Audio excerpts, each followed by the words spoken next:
Olá mais uma vez a todos vocês que estão aqui no canal Unidos a Jesus. Eu sou o Valério Júnior, estou aqui com o nosso irmão Estênio mais uma vez. E nesse vídeo nós vamos falar sobre milagres. Uma pergunta: Deus ainda faz milagres? É interessante que nós vemos muita coisa na mídia. A mídia hoje tem sido amplamente usada, pelos meios ditos gospel, ditos evangélicos, as igrejas. E nós vemos algumas manifestações e nós ficamos nos perguntando: isso é de fato um milagre de Deus? Isso é apenas um grande teatro? Ou isso é, e a própria Bíblia diz isso, já é um milagre feito pelo próprio Satanás para enganar, E o próprio Jesus disse, se possível, até mesmo os eleitos. Mas nós temos que entender, e eu queria, para início do vídeo, ler um texto aqui do Antigo Testamento, uma história que todos nós conhecemos. Está lá em 1 Reis 18, quando o profeta Elias, ele desafia os profetas de Baal, os 400 profetas de Baal.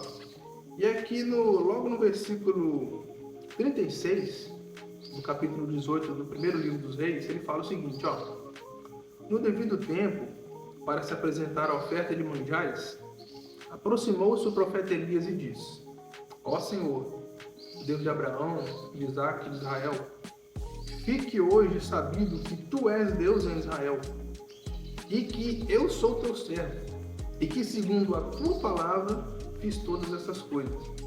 Responde-me, Senhor, responde-me, para que este povo saiba que Tu, Senhor, és Deus, e que a Ti fizesse retroceder o coração deles. Versículo 38, então caiu o fogo do Senhor e consumiu o holocausto, e a lenha, e as pedras, e a terra, e ainda lambeu a água que estava no rio. Nós conhecemos essa história. Os profetas de Baal... Para acompanhar o contexto aí, é só ler o capítulo 18. Isso, eram homens mantidos pela rainha Jezabel, a perversa mulher do rei Acabe, que... era como se fosse uma imitação da tribo de Levi, em Israel, no Israel antigo, que eles ficavam por conta do culto pagão. Eles construíram um templo pagão ali e aqueles homens eram mantidos pela rainha Jezabel, com mantimentos, com dinheiro, para que o culto pagão funcionasse 24 horas. Eles eram profetas que cultuavam 100% do seu tempo ao Deus Baal. E aqui apenas um homem de Deus, o profeta Elias. Lembrando que os outros homens de Deus já tinham sido exterminados a mando dessa Jezabel. Jezabel que eliminou vários profetas e agora Elias ele tem uma missão. E é interessante, o nosso tema é sobre milagres. Em nenhum momento do texto, nós lemos apenas o finalzinho, quando a coisa de fato acontece. Em nenhum momento do texto, Elias disse que estava fazendo aquilo pelo seu próprio poder. Elias não fazia aquilo em seu próprio nome. Elias ele deixou bem claro que tudo aquilo que estava acontecendo ali, aquele desafio, e Elias tinha plena convicção de que Deus faria, acontecer ali uma grande manifestação, que tudo aquilo era feito por Deus e para a glória de Deus. É interessante, quando nós analisamos aqui os versículos anteriores, os profetas de Baal orando ao seu Deus, ou aos seus deuses, ao panteão de deuses ali, e pedindo que caísse fogo do céu, Aí alguém fez uma pergunta interessante uma vez. Será que eles nunca tinham feito isso? Será que só naquele dia que Elias desafiou eles, nós vamos fazer uma coisa inédita aqui e vai dar certo? Não, já era prática deles. Então, você tem que parar para analisar e entender que o diabo também faz milagres.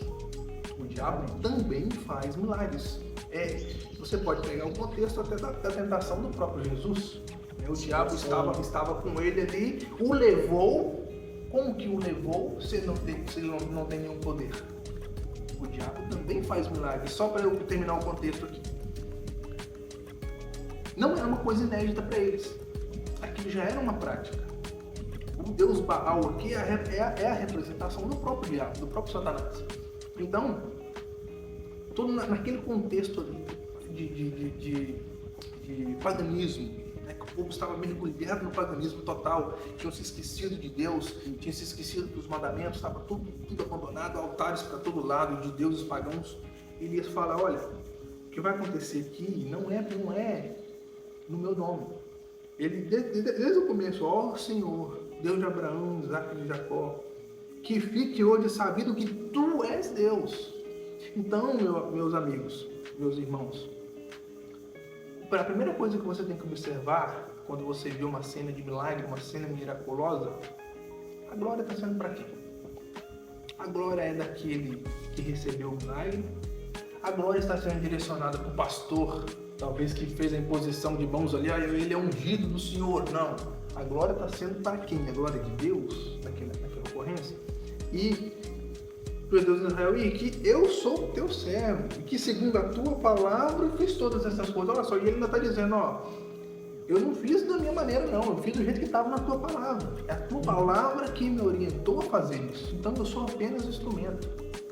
Quando você observar uma cena de milagre, na televisão, um milagre, a pessoa, uma cadeirante levantou, a glória está sendo de quem? Poucos dias eu vi uma cena na internet de alguns pastores, bispos, sei lá, a hierarquia que era aqueles camaradas, tentando expulsar um demônio de alguém. De fato, uma possessão demoníaca, e se você não acredita, coloque as barbas de molho, porque existe. É fato verídico, está na Bíblia e é real.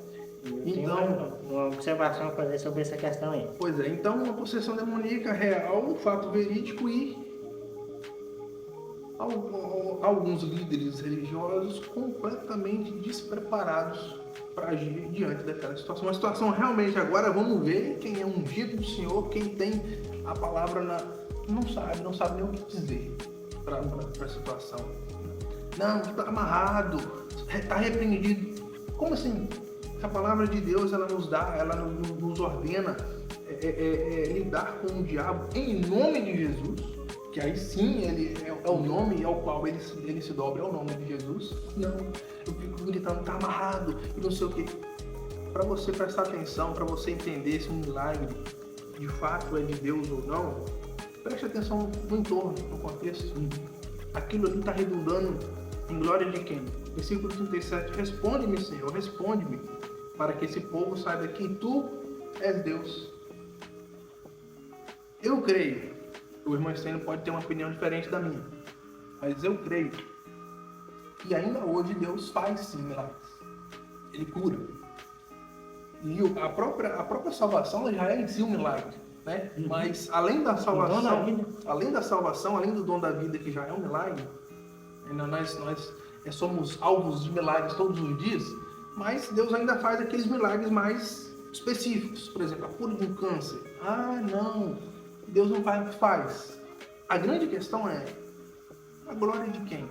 Para quem está sendo atribuída a glória? Se Deus sabe que se eu receber uma cura de uma doença, eu não vou glorificar Ele, Ele não vai me curar. Se não for para a glória dele. Se não for para a glória dele, o profeta está deixando bem claro. Aqui, olha, Senhor, vai acontecer, e tudo que acontecer aqui, a glória é tua. Não sou eu que estou fazendo. Eu não quero ser aqui visto como melhor do que ele. Não, mas que o Senhor seja. O Senhor receba toda a glória desse movimento aqui. Diferente dos profetas de Baal, né, por exemplo, lá, eles estavam, Baal, faz aí o negócio para nós não sermos envergonhados.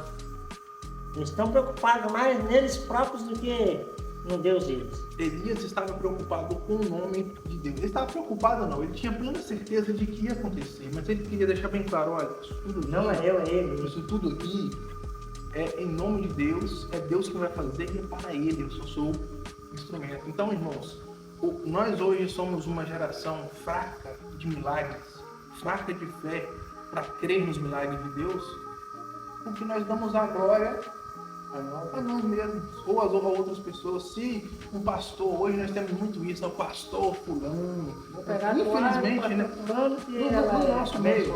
No nosso meio, casa de oração, nós não temos, nós nascemos num meio diferente, nós não temos esse costume, essa intimidade com o termo pastor.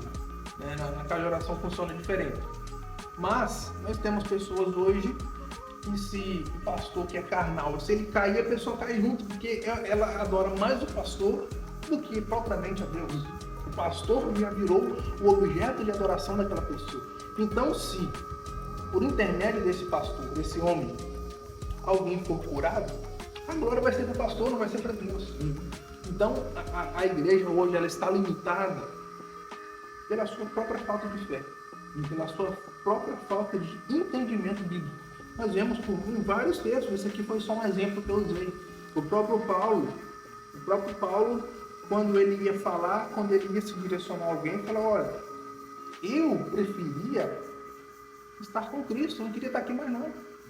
Mas enquanto eu estiver aqui, e eu preciso estar aqui, porque eu tenho que continuar essa obra. Então a glória não era dele. Paulo, como eu já disse em outros vídeos, o cara que podia mais se gabar de quem ele era Paulo. Mas ele se esvaziava, ele se humilhava diante das igrejas, né, que ele visitava. E ele era o maior dos apóstolos, mas ele mesmo se intitulava o menor. Ele sempre se intitulou o menor dos apóstolos, mas depois de Jesus, Paulo, quer dizer, depois de Paulo, só Jesus. Acima de Paulo, só Jesus. Então, irmãos e amigos, milagres ainda existem, só que nós temos que ter muita atenção quando nós vemos esse tipo de coisa para identificar. Esse milagre é de Deus, a glória está sendo para Deus, a glória está sendo para a pessoa curada ou para o pastor que curou, entre aspas. A glória é de quem? Deus faz. Às vezes ele faz anonimamente, porque a igreja vai dar glória à pessoa errada. Infelizmente. Nós temos? E a grande maioria dos acontecimentos ditos como milagres, como expulsando demônios, não é por Satanás, ele tem controle sobre os seus demônios. Ele pode tranquilamente ir lá e pedir que um dos seus subordinados, um dos seus demônios, se incorpore na pessoa, e quando a outra der a ordem, vai lá e faz o seguinte: você incorpora no fulano e tal. Quando ele estiver lá na frente, lá pro pastor gritar lá, você sai fora. Em geral tem a capacidade de fazer isso. Porém, isso é para glória dele próprio. Já faz isso para que ele possa ser ali, colocar, para que você coloque na cabeça aquela pessoa que botou a mão na cabeça do cidadão lá e botou a mão para fora, que ele é o cara. E aí você está deixando o evangelho cristocêntrico, que Cristo é o centro, de lado. No texto que nós vemos, que nós vamos analisar o capítulo 18, nós vamos ver que aqueles homens, aqueles profetas do falso Deus Baal, eles não estavam preocupados com nem o Deus deles. Eles estavam preocupados com o fogo ia descer e ia consumir eles. A realidade que estava acontecendo era isso. E Elias estava ali. Ele não queria saber o que acontecesse. Se o fogo viesse, consumisse o altar que ele tinha ali edificado, consumisse ele com tudo, ele estava satisfeito. Porque o nome de Cristo estava sendo ali glorificado. O nome de Deus estava sendo glorificado.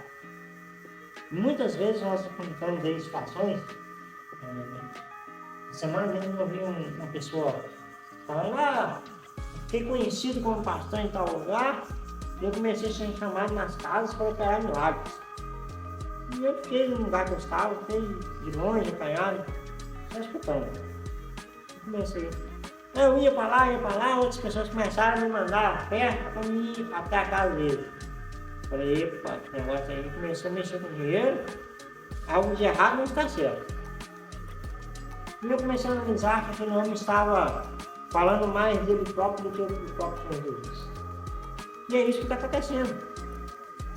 Muitas situações que acontecem no meio que nós estamos vivendo, é o próprio Satanás sendo ali infiltrado dentro da igreja, entre aspas, para enganar muitos.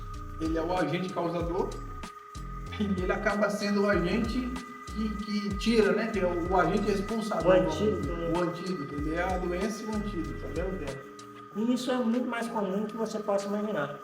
como há também homens, eu vou ser bem duro na minha palavra aqui, sem vergonha, que usa o nome de Deus para se beneficiar. Aí nem é o diabo não, é o camarada que é sem vergonha mesmo. Não precisa passar a mão na cabeça não, que a verdade é essa. E alguns poucos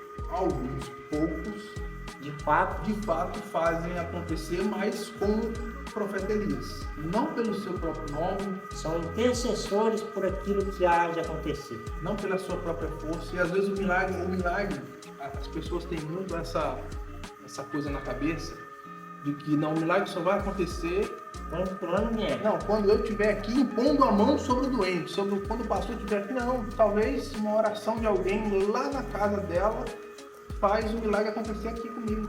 Talvez ao joelho dobrado. Um joelho dobrado a quilômetros de distância, o milagre acontece aqui, ou nós orando aqui, o milagre acontece lá. Então isso não está preso ao mundo físico. Deus ele opera pelo seu Espírito Santo no ambiente, né, no âmbito espiritual. É aí que acontece o milagre. Não é, se for algo apenas físico, se está limitado ao físico, já desconfie. Não, precisa do fulano vir aqui. Não, peraí, como assim? Ele de lá ele não pode interceder por você que está aqui, não. Então já começa errado por aí. Se precisa de dinheiro, se precisa de a presença física, não, se é só ele. Não, desconfie. Porque, e uma coisa, talvez nós não estamos capacitados o bastante para discutir isso que eu vou mexer agora, mas isso também tem a ver com a parte emocional, a parte do sistema nervoso das pessoas. Existem pastores que estudaram muito essa questão de neurologia, psicologia. Então, dependendo de gatilhos mentais falados, aonde você pega na pessoa, você causa, vamos dizer assim, efeitos ali na hora, imediatos, e que alguém passa a crer, não foi um milagre, não aconteceu, ele pegou no pescoço, a pessoa caiu, não é um milagre, é um ungido do Senhor. Não, às vezes é um grande charlatão que estudou para enganar, estudou para ludibriar as pessoas em nome de Deus. Não falou nenhuma palavra da Bíblia, não mencionou Jesus em nenhum momento, e diz, falou que expulsou os demônios, ou que não. Infelizmente, muitas pessoas têm sido enganadas, e alguns irmãos, do nosso meio até falam, eu não me atrevo a impor a mão sobre alguém dizendo que vou curar, dizendo que vou expulsar. Eu não me atrevo. Se Deus quiser, Ele abençoa. O que eu posso fazer é orar. E lembrando que essa questão de imposição de mão, ela tem algumas ressalvas que ela só pode ser feita em algumas situações. E algumas pessoas podem fazer isso. Então cuidado aí com quem está botando a mão na sua cabeça, quem está te impondo a mão aí. Pode ser coisa mais de baixo do que de cima. A oração, ela é restrita. Qualquer um pode orar por você, você pode orar por qualquer um. E se a oração de fato for com fé, com confiança e para o bem da pessoa, o que impede Deus curar se nós orarmos em favor de alguém? E que o milagre tiver a finalidade de glória de Deus, não da pessoa. E outra coisa, o milagre depende da fé daquele que vai ser curado também. Se a igreja toda está orando, mas eu não creio na cura, eu não vou ser curado. É simples assim, é 2, 2 e 4. Não crê na cura e nem favorece que a cura seja feita através do que Deus está te abençoando. Pode ser um medicamento, pode ser um médico, pode ser um tratamento. O milagre nem sempre é sobrenatural. O milagre pode ser uma cicatrização de uma ferida que demoraria 3 anos ser feita em 6 meses. Mas por quê? Porque você foi fiel ao tratamento. Não, eu não creio, isso não vai acontecer, eu vou ficar aleijado para sempre. Depende também do recebedor do benefício. Então, irmãos, só para fechar o assunto, milagres acontecem sim, mas nós precisamos ficar muito atentos.